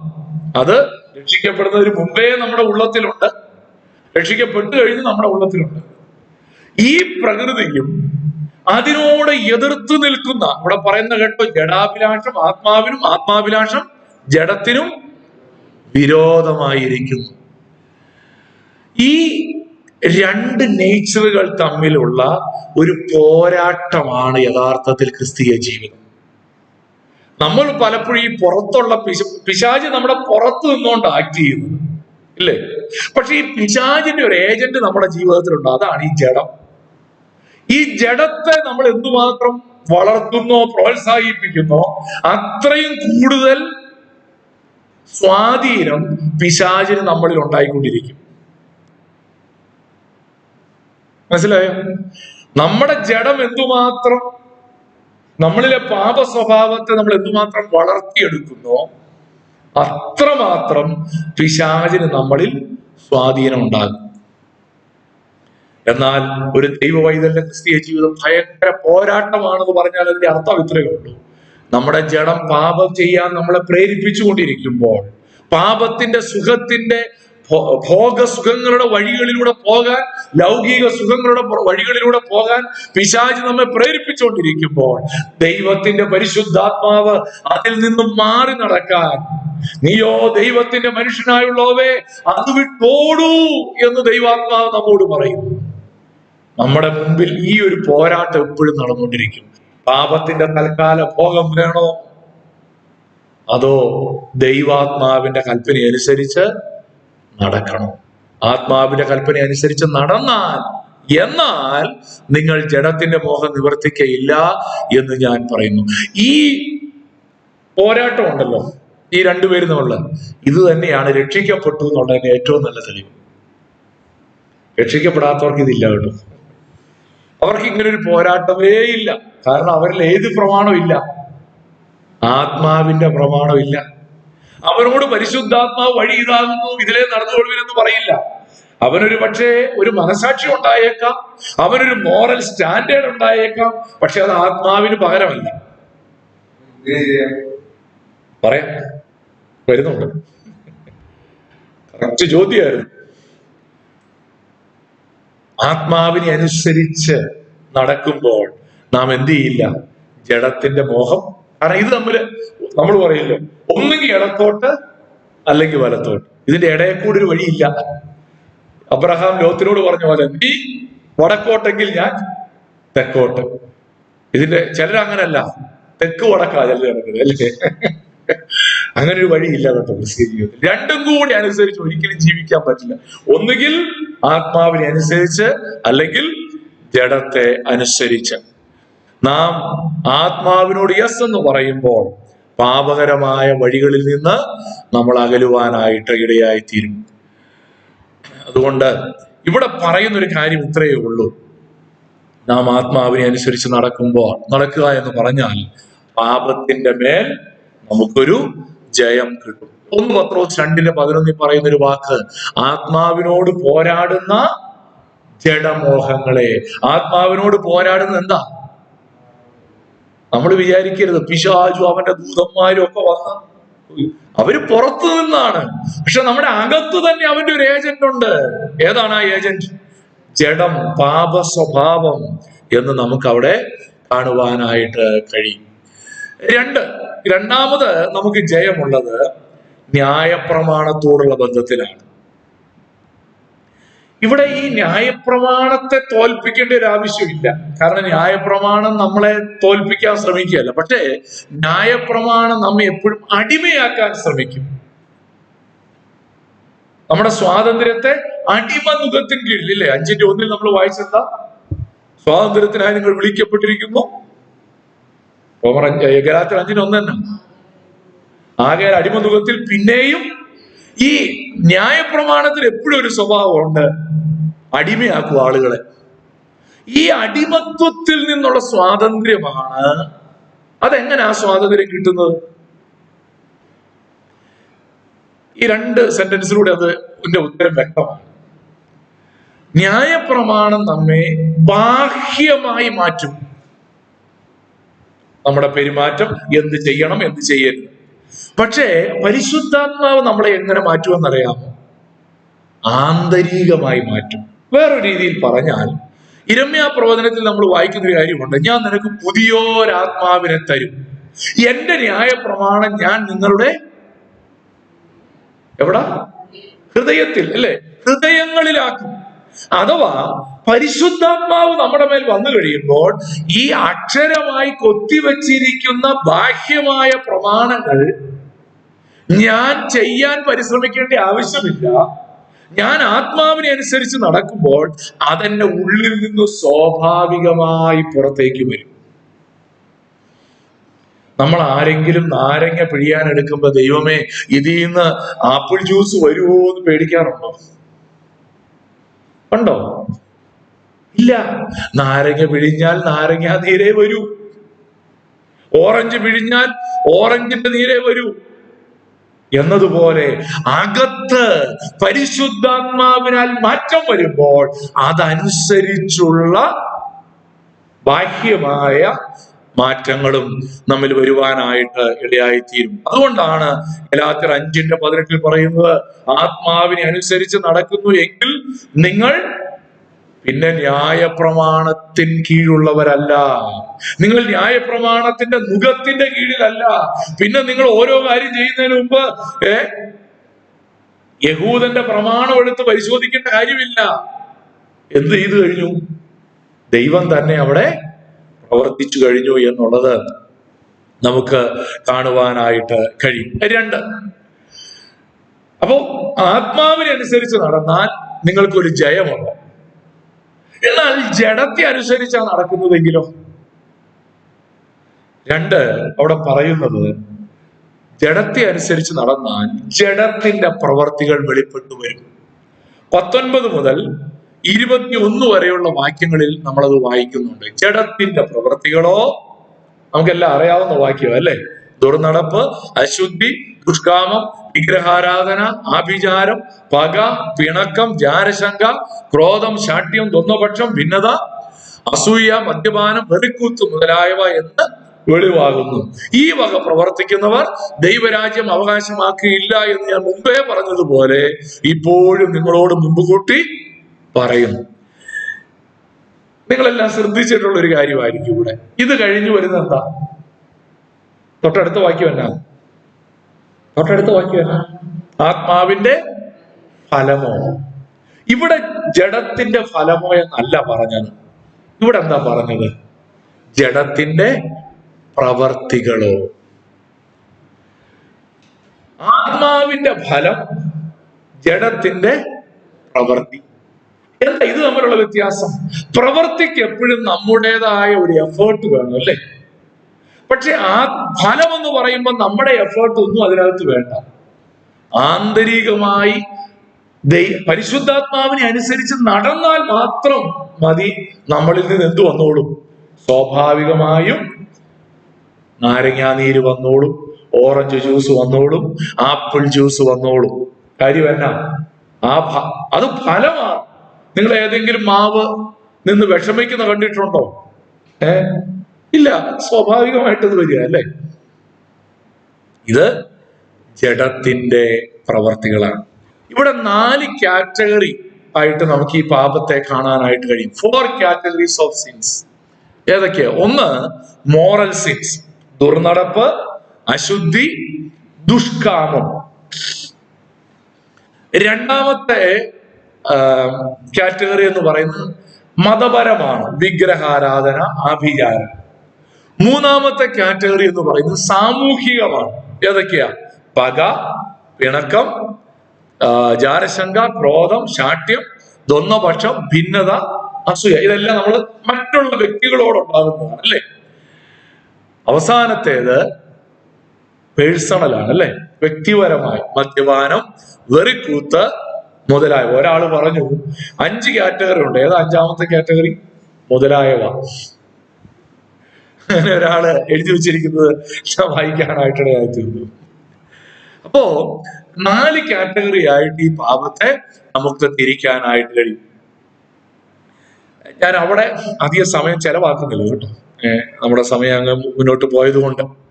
ഇവിടെ പക്ഷെ പൗലോസ് ഒരു മുന്നറിയിപ്പ് അവിടെ പറയുന്നുണ്ട്.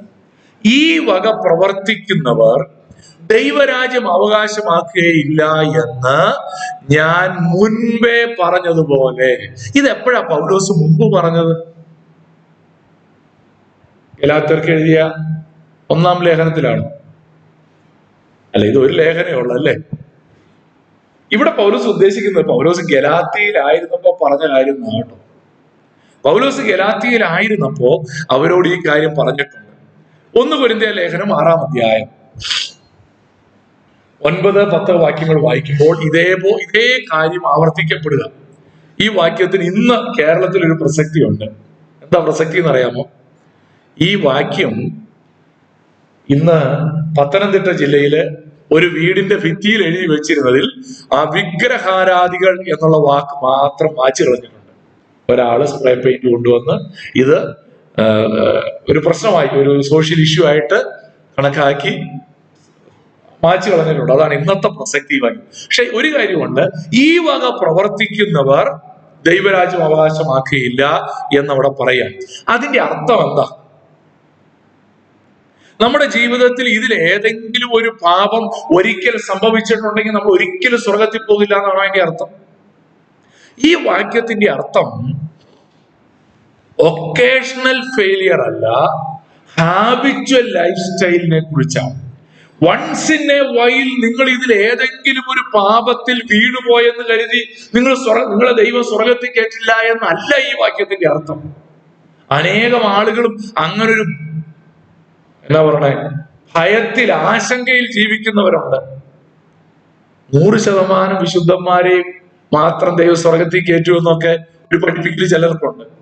പക്ഷെ വേദപുസ്തകം പഠിപ്പിക്കുന്നത് നമ്മുടെ വിശുദ്ധി അല്ല നമ്മൾ സ്വർഗത്തിൽ പോകാൻ കാരണം. പിന്നെ ആരുടെ വിശുദ്ധിയാണ്? കർത്താവിന്റെ വിശുദ്ധിയാ. അല്ലെങ്കിൽ പിന്നെ നമ്മൾ സ്വർഗത്തെ നേടിയെടുക്കുകയല്ലേ? ദാനമാകുമോ രക്ഷ? അതിന്റെ അർത്ഥം നമുക്ക് ഇഷ്ടമുള്ളതെല്ലാം ചെയ്യാമെന്നല്ല, ലൈസൻസ് കിട്ടിയെന്നല്ല അതിന്റെ അർത്ഥം. അതിന്റെ അർത്ഥം ആത്മാവിനെ അനുസരിച്ച് നടക്കുന്ന ഒരു വ്യക്തി ഇങ്ങനൊരു ജീവിത ശൈലിയെ ഒരിക്കലും പിന്തുടരുകയില്ല. ഒരു ആത്മാവിനെ അനുസരിച്ച് ജീവിക്കുന്ന ഒരു വ്യക്തിക്ക് ഒരിക്കലും ദുർനടപ്പുകാരനായിട്ടും അശുദ്ധനായും ദുഷ്കാമിയായും പകയും പിണക്കവും ഉള്ളവനായിട്ടും അസൂയക്കാരനായിട്ടും ജീവിതത്തിൽ തുടരാൻ കഴിയുക. നമുക്ക് വാശിയൊക്കെ വന്നേക്കാം, ഇടയ്ക്ക് അസൂയൊക്കെ വന്നേക്കാം, പക്ഷെ ആത്മാവിനെ അനുസരിച്ച് നടക്കുമ്പോൾ അതെല്ലാം ഏറ്റുപറഞ്ഞ് ഉപേക്ഷിക്കും. ഇത് സംഭവിക്കുന്നില്ലെങ്കിൽ നമ്മുടെ ലൈഫ് സ്റ്റൈൽ അതായി മാറി. അതാണ് ഇവിടുത്തെ ഏറ്റവും വലിയ അപകടം എന്ന് പറയുന്നത്. മൂന്നാമത്തെ കാര്യത്തിലേക്ക് നമുക്ക് കടക്കാം. 3, the fruit of the Spirit. ഞാൻ എല്ലാം കൂടെ ഒരുമിച്ച് കാണിച്ചല്ലേ. The fruit of the spirit.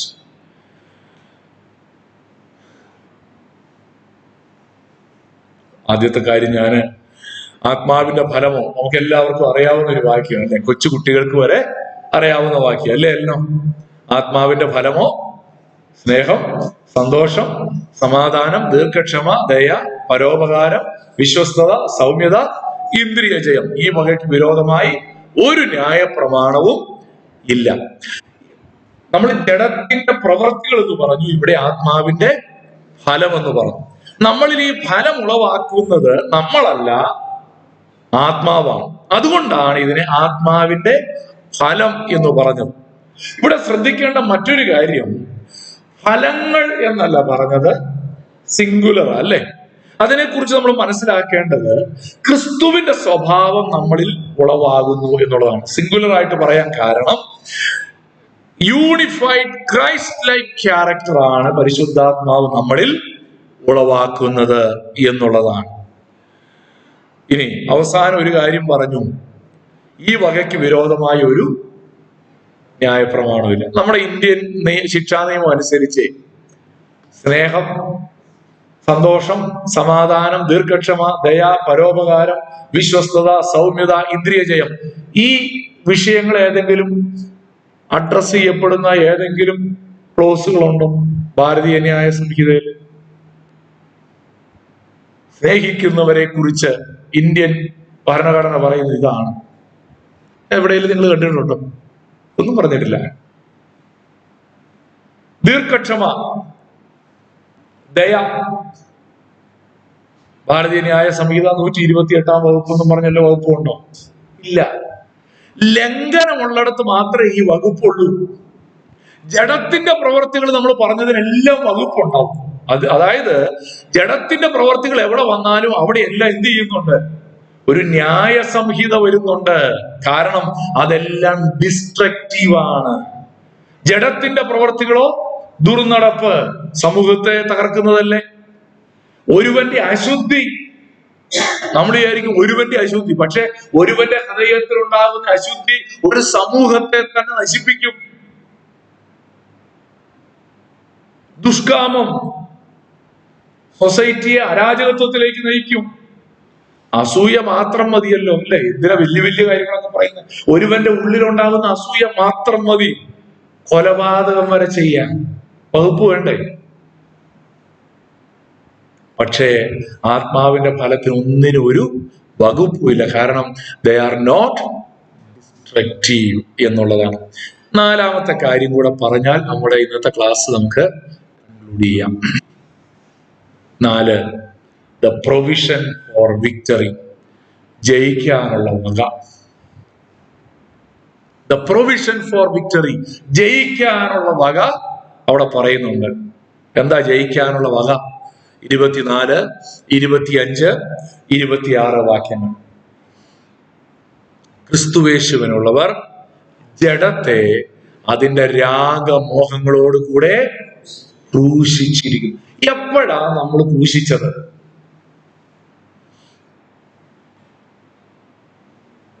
യഥാർത്ഥത്തിൽ എപ്പോഴാണ് നമ്മൾ ക്രൂശിച്ചത്?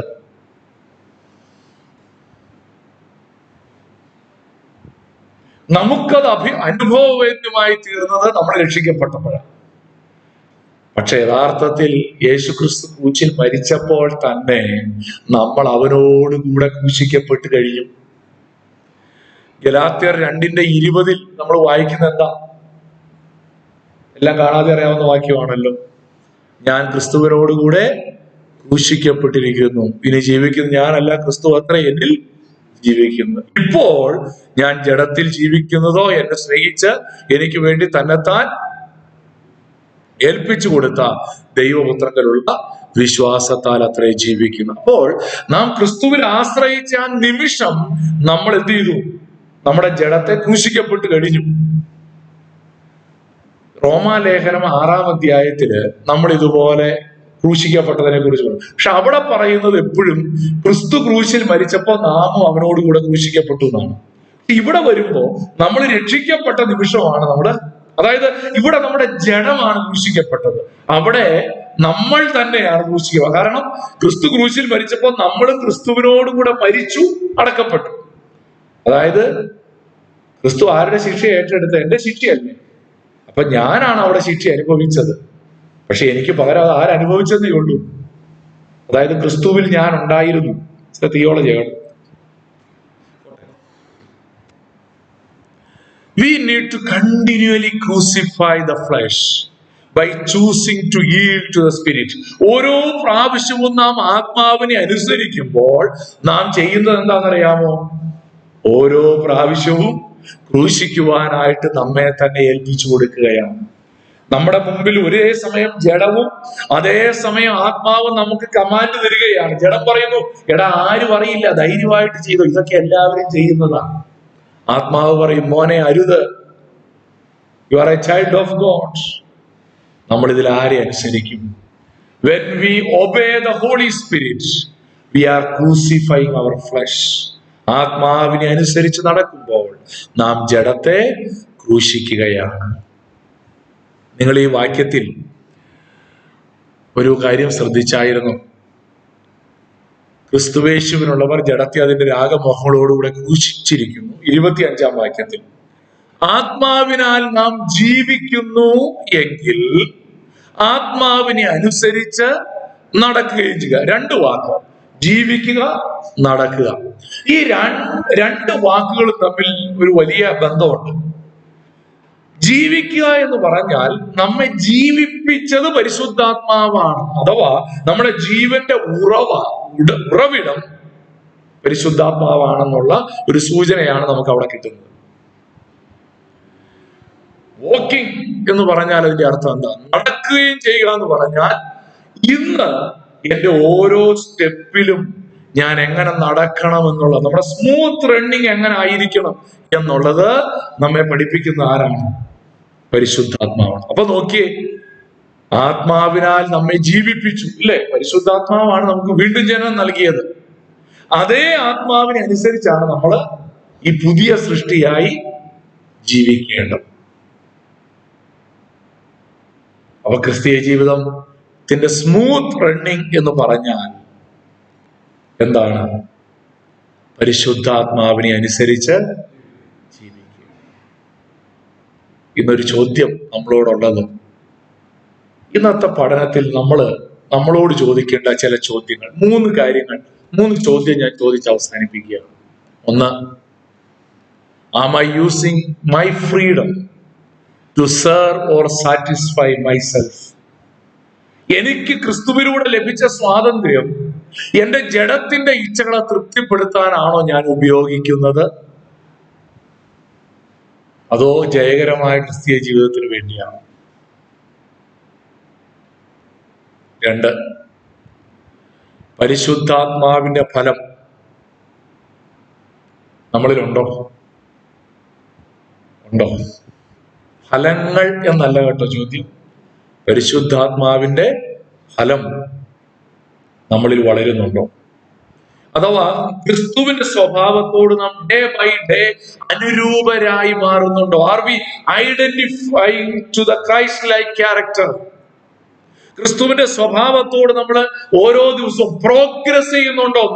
നടക്കുക, ഞാൻ നേരത്തെ പറഞ്ഞു ഇല്ലേ, വിശുദ്ധിയിൽ നടക്കുക, വിശുദ്ധീകരണത്തിൽ മുന്നോട്ട് പോവുക. Are we progressing in our sanctification? മൂന്നാമത്തെ ചോദ്യം, where do I need to surrender more fully to the Spirit? പരിശുദ്ധാത്മാവിന് ഇനിയും ഞാൻ കീഴടങ്ങാത്ത ഏതു മേഖലയാണുള്ളത്? ഇംഗ്ലീഷിൽ filled by the holy spirit എന്ന് നമ്മൾ പറയും അല്ലേ? പരിശുദ്ധാത്മാവിനാൽ നിറഞ്ഞവരാവുക. ഈ നിറമുണ്ടാകണമെങ്കിൽ അതിനകത്ത് വേറൊന്നും ഉണ്ടാകരുത് അല്ലേ? ഒരു കുപ്പിക്കകത്ത് ഒരു കല്ലെടുത്തിട്ടേച്ച് വെള്ളം ഒഴിച്ചു കഴിഞ്ഞാൽ ഈ കുപ്പി നിറച്ച് വെള്ളമെന്ന് പറയാൻ പറ്റുമോ? ഇല്ല. ഒരു കല്ലുകൊണ്ട് ബാക്കി സ്ഥലത്ത് വെള്ളമെന്ന് പറയാം. ഇതിനകത്ത് മുഴുവൻ വെള്ളമാണെന്ന് പറയണമെങ്കിൽ ആ കല്ലെടുത്ത് കളഞ്ഞിട്ട് വക്കോളം നിറയും. പരിശുദ്ധാത്മാവിനെ അനുസരിച്ച് നടക്കുന്നതിന് പകരം ജഡത്തെയോ മനുഷ്യന്റെ പ്രമാണങ്ങളെയോ അനുസരിച്ച് ജീവിച്ചിട്ട് പരിശുദ്ധാത്മാവിനാൽ നിറയപ്പെട്ട ഒരു ക്രിസ്തീയ ജീവിതം നമുക്ക് സാധ്യമല്ല. നമ്മുടെ വീട്ടിന് 5 മുറി ഉണ്ടെങ്കിൽ, നമ്മുടെ ജീവിതത്തിന് 5 മുറി ഉണ്ടെങ്കിൽ 4 മുറിയും പരിശുദ്ധാത്മാവിന് വിട്ടുകൊടുത്തിട്ട് ഒരു മുറിയിൽ നമ്മുടെ ചില പേഴ്സണലായ സീക്രട്ടായ അല്ലെങ്കിൽ നമ്മുടെ പേഴ്സണൽ ഇൻട്രസ്റ്റിന് വേണ്ടി, നമ്മുടെ പേഴ്സണൽ അജണ്ടയ്ക്ക് വേണ്ടി ചിലതൊക്കെ മാറ്റി വെച്ചാൽ വി കനോട്ട് സേ ദാറ്റ് ഞാൻ പരിശുദ്ധാത്മാവിനെ അനുസരിച്ച് നടക്കുന്നെന്ന് പറഞ്ഞാൽ ഒരു വലിയ പോഷ്കാണ്, വ്യാജമാണ്, കണ്ണുകളെ അടയ്ക്കാൻ. Is there any room to be opened? പരിശുദ്ധാത്മാവിന്റെ മുമ്പിൽ തുറന്നു കൊടുക്കാത്ത ഏതെങ്കിലും അറകൾ നമ്മുടെ ജീവിതത്തിലുണ്ട്? പരിശുദ്ധാത്മാവ് നമ്മോട് വഴി ഇതാകുന്നു മകനെ, ഇതിലെ നടന്നുകൊള്ളുവീരെന്ന് പറയുമ്പോൾ നമ്മുടെ ജീവിതത്തിന്റെ ഏതെങ്കിലും മൂലകളിൽ, ഏതെങ്കിലും ഭാഗത്ത് നാം അതിൽ നിന്ന് വ്യത്യസ്തമായി എന്തെങ്കിലും ചെയ്യുന്നുണ്ട്? നമ്മെ തന്നെ ദൈവകരങ്ങളിൽ സമർപ്പിക്കുക. ഹല്ലേലൂയ. നമ്മെക്കുറിച്ച് ദൈവം ആഗ്രഹിക്കുന്നത് ജഡത്തിന്റെ ഇച്ഛ നിവർത്തിക്കാനല്ല. നമ്മെക്കുറിച്ച് ദൈവം ആഗ്രഹിക്കുന്നത് ആത്മാവിനെ അനുസരിച്ച് നടക്കാനാണ്. ഹല്ലേലൂയ. ഇന്ന് നമ്മൾ പാടിയ 2 പാട്ടിലും ആവർത്തിച്ചൊരു വരിയുണ്ട്, നീ എൻ്റെ ദൈവം, നീ എൻ്റെ ദൈവം.